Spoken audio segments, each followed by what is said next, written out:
that he wanted you to cut it loose and not fear making a mistake.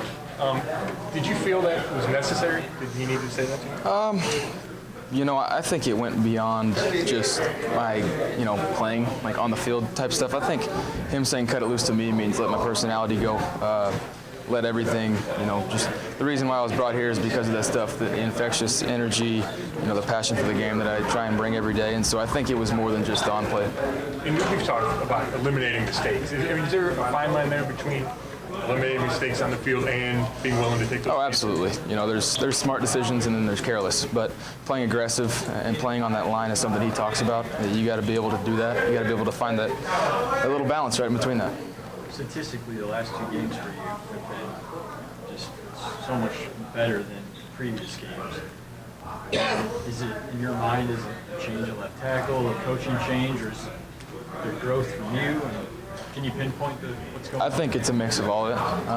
I think it's our guys believing in it, knowing we don't need anything else besides what we have in this locker room. Blocking out the distractions, coming together, things happen, and you can use it for good, and we did.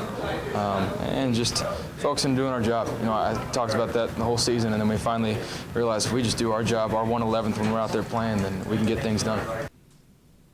A couple weeks ago, we talked about Baker. You said the next step was for him to cut it loose and not play afraid at all. And he played so well against Atlanta. So what's next in his progression? And again, each day we talk a little bit about this, is that it's a day of feel.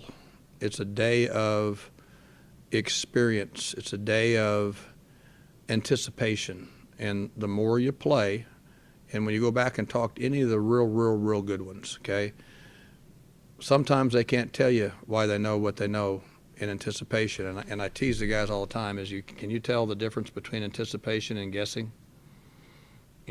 Anticipation is right guesses. And if you're afraid to guess, you're going to have a hard time catching up in this league. And from those things, that just comes from more time on task. When I look back on all those guys, I think Peyton Manning is one of the better guys that speak about that. If you go back and pick some of the things that you've seen him say about those types of things, and that just comes from the more time you put into it and the more time you have a chance to experience it.